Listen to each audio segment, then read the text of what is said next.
Halo, Assalamualaikum warahmatullahi wabarakatuh. Perkenalkan, nama saya Muhammad Rizal Iwan Fanani dari Prodi Pendidikan Biologi Angkatan 2019. Nah, pada pertemuan kali ini saya mendapatkan tugas untuk membuat video dari PowerPoint. Materi yang akan saya sampaikan yaitu tujuan hidup dan tujuan pendidikan.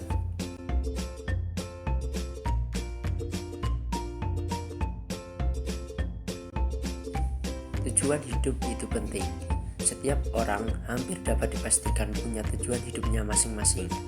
Berdasarkan tujuan hidupnya, manusia bisa dikelompokkan menjadi 4 jenis, yaitu mencari kebahagiaan, mencari ketenangan, mencari kepuasan, dan orang yang tidak punya tujuan. Orang-orang pencari kebahagiaan dalam hidupnya cenderung punya kehidupan yang dinamis. Orang-orang yang tujuan hidupnya mencari kebahagiaan dibagi menjadi 6 tipe. Penumpuk harta, pemimpin pasangan ideal, pengejar jabatan atau karir, penikmat popularitas, pembangun keluarga, pemburu ilmu pengetahuan atau kemampuan. Si penumpuk harta adalah mereka yang bahagia kalau punya uang banyak atau harta yang melimpah. Orang yang tipenya seperti ini biasanya disebut materialistis. Mereka cenderung pelit dan penuh perhitungan. Untung rugi adalah mekanisme kerja mereka. Biasanya orang bertipe ini adalah orang yang hidupnya dipenuhi angan-angan setinggi langit tentang sosok pangeran berkuda putih ataupun bidadari surga. Umumnya orang-orang seperti ini gemar tebar pesona dan cenderung genit. Namun tak sedikit juga dari tipe ini yang sifatnya pemalu. Ciri-ciri lainnya dari tipe ini adalah suka bergonta-ganti pacar atau suami atau istri. Pengejar jabatan atau karir. Orang yang mengejar jabatan atau karir adalah sosok yang ambisius. Sebagian besar orang tipe ini adalah orang yang haus kekuasaan. Mereka senantiasa mempunyai sifat bekerja keras dan profesional. Biasanya, para pengejar jabatan atau karir adalah orang yang ahli dalam mempengaruhi orang lain. Penikmat popularitas. Mereka yang termasuk dalam tipe ini biasanya gemar mencari teman sebanyak mungkin. Mereka umumnya pandai berbicara dan mengambil hati orang lain. Menjadi terkenal adalah impian mereka. Cara mereka untuk mendapatkan ketenaran bermacam-macam. Ada yang lewat prestasi, ada juga yang lewat sensasi. Para pembangun keluarga adalah sosok visioner yang biasanya bijak dan dewasa. Hidup mereka terletak pada hubungan yang harmonis dalam keluarga. Apapun yang mereka lakukan, tujuannya adalah untuk keluarga. Pencapaian-pencapaian tertentu yang dilakukan oleh anggota keluarga dapat membuat hati mereka bahagia. Misalnya, prestasi gemilang anak-anak mereka dan jumlah cucu yang banyak. Bagi pemburu ilmu pengetahuan atau kemampuan, kata tahu dan bisa adalah kunci kebahagiaan. Hidup mereka sebagian besar diisi dengan 2 hal, yaitu belajar dan berlatih. Sifat tekun dan tidak mudah menyerah. Orientasi mereka bukan terletak pada benar atau salah, melainkan pada penguasaan informasi atau kemampuan. Menjadi pakar atau ahli dalam bidang tertentu adalah cita-cita tertinggi yang harus dicapai agar mencapai puncak kebahagiaan. Mencari ketenangan. Mereka yang mencari ketenangan pada umumnya memiliki kehidupan yang statis alias begitu-begitu saja. Pencari ketenangan dibagi menjadi 2 tipe, yaitu pencari kebenaran dan pencari jaminan atau kepastian. Orang-orang yang mencari kebenaran biasanya cenderung kritis dan selalu mencari kesalahan yang terdapat pada suatu hal. Benar dan salah bagi mereka merupakan 2 hal yang harus dapat ditemukan untuk mencapai ketenangan hidup. Kepastian hidup adalah tujuan utama dari orang-orang bertipe ini. Mereka senantiasa bertahan pada satu fase hidup tertentu karena merasa nyaman berada di situ. Mereka tidak mau mengambil resiko, tidak mau keluar dari zona nyaman. Selain itu, orang-orang seperti ini biasanya sangat patuh terhadap norma-norma yang berlaku, baik itu norma hukum maupun norma agama. Orang yang tidak punya tujuan. Jenis orang ini biasanya kebingungan dan merasakan kehampaan dalam hidupnya. Ada dua tipe orang yang tidak punya tujuan hidup. Yang pertama, pencari tujuan hidup. Seorang pencari tujuan hidup adalah orang yang tidak tahu jati dirinya, apa maunya sesungguhnya, dan apa perannya dalam masyarakat. Mereka yang masuk dalam tipe ini hidup lontang-lantung tanpa tujuan. Mereka bingung dan tidak tahu harus melakukan apa. Dalam keadaan bingung dan hampa seperti itu, biasanya mereka mencari pelampiasan yang ekstrim untuk mengisi hidup dari kekosongan. Bahkan seringkali bunuh diri menjadi penyelesaian atas masalah tujuan hidup mereka. Pencari tujuan hidup. Ketika para pencari tujuan hidup telah mencapai tujuan hidupnya dan merasa sukses, tak sedikit mereka jatuh dalam kebingungan dan kehampaan. Semua sudah saya dapatkan, sekarang apalagi yang harus saya perbuat? Begitulah yang ada di pikiran mereka. Sebagian dari orang-orang yang telah berhasil meraih tujuan hidupnya akan memilih tujuan hidup yang berbeda dari yang sebelumnya.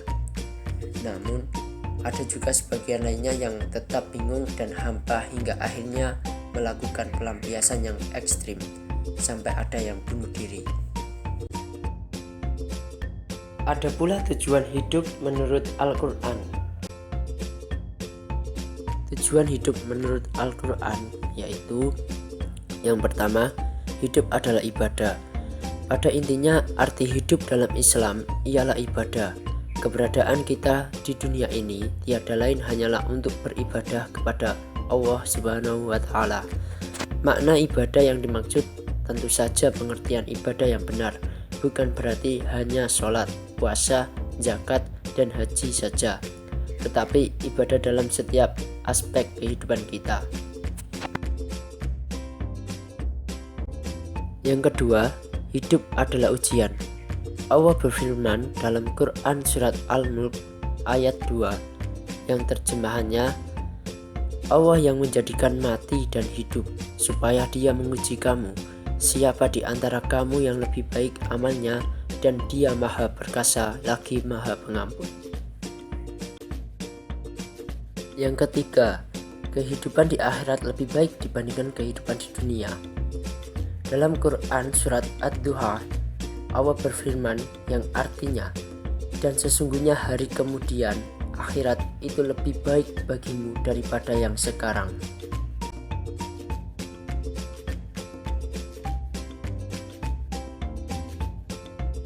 Yang keempat, hidup adalah sementara.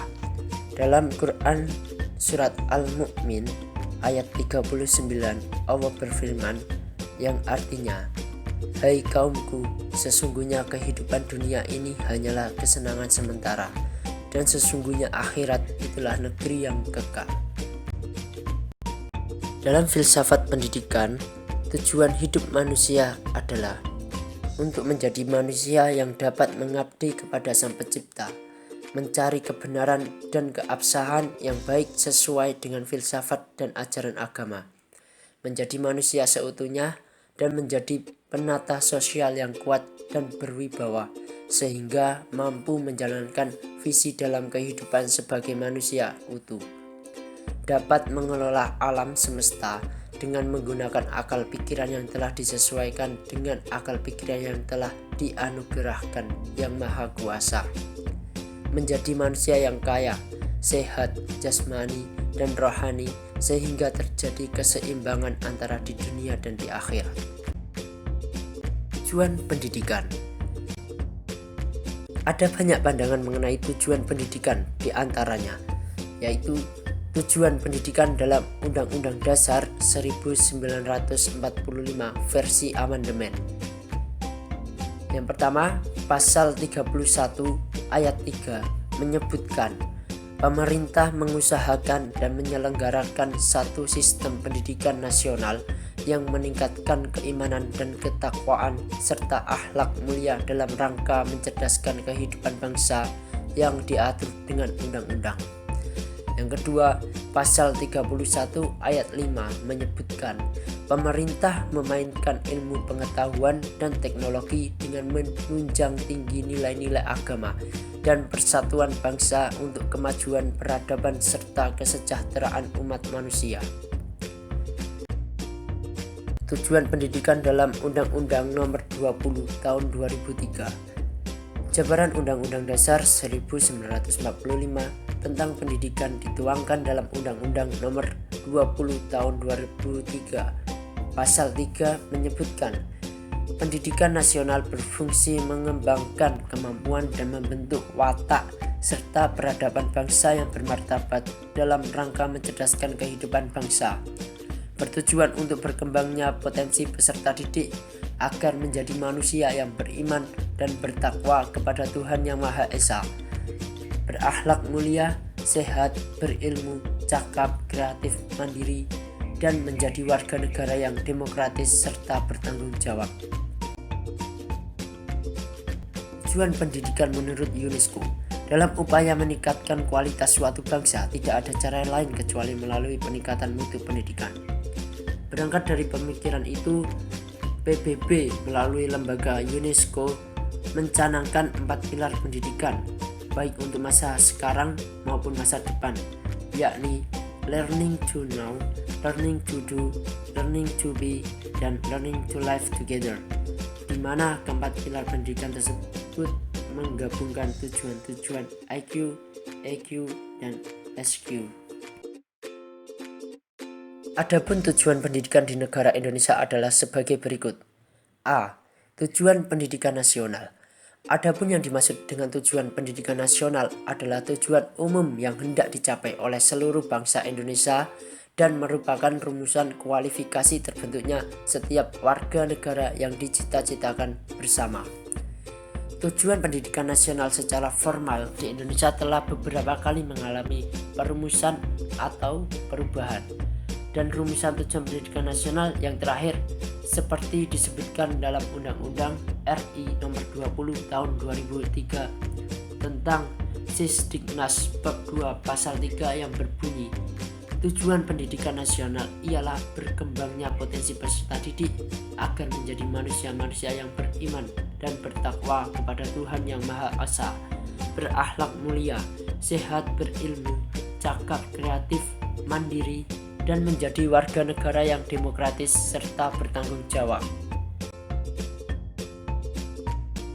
B. Tujuan institusional. Tujuan institusional adalah perumusan secara umum pola perilaku dan pola kemampuannya yang harus dimiliki oleh setiap lembaga pendidikan yang berbeda-beda, sesuai dengan fungsi dan tugas yang harus dipikul oleh setiap lembaga dalam rangka menghasilkan lulusan dengan kemampuan dan keterampilan tertentu. Sebagai subsistem pendidik nasional, tujuan institusional untuk setiap lembaga pendidikan tidak dapat terlepas dari tujuan pendidikan nasional. Hal ini disebabkan setiap lembaga pendidikan ingin menghasilkan lulusan yang akan menunjang tinggi martabat bangsa dan negara.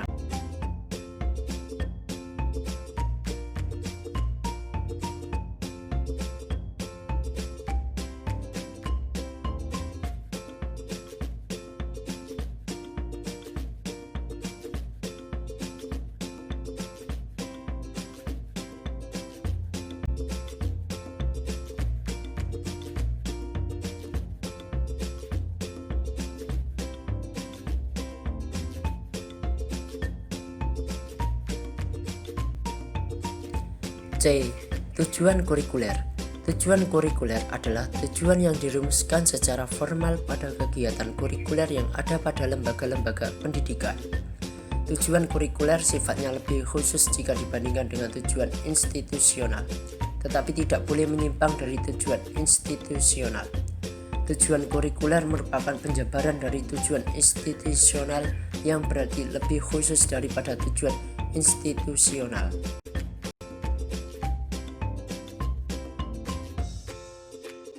D.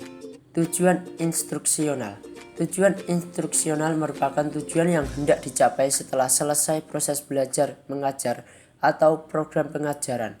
Tujuan tersebut merupakan penjabaran dari tujuan kurikuler yang merupakan perubahan sikap atau tingkah laku secara jelas. Tujuan instruksional dapat dibagi menjadi dua, yaitu tujuan instruksional umum dan tujuan instruksional khusus. Tujuan instruksional khusus harus berorientasi kepada peserta didik atau kepada output oriented. Tujuan instruksional akan mempengaruhi pemilihan materi, metode, strategi, dan lainnya demi mencapai tujuan instruksional yang telah dirumuskan sesuai dengan visi dan misi pendidikan nasional. Maka, tujuan pendidikan harus mencerminkan kemampuan sistem pendidikan nasional untuk mengakomodasikan berbagai tuntutan peran yang multidimensional. Tujuan instruksional umum, yaitu pendidikan harus mampu menghasilkan manusia sebagai individu dan anggota masyarakat yang sehat dan cerdas dengan kepribadian kuat, religius, dan menjunjung tinggi budaya luhur, kesadaran demokrasi dalam kehidupan bermasyarakat, berbangsa dan bernegara, kesadaran moral hukum yang tinggi, dan kehidupan yang makmur dan sejahtera. Demikian presentasi saya pada hari ini. Mohon maaf jika ada banyak salah kata dan masih banyak juga kekurangan. Wassalamualaikum warahmatullahi wabarakatuh.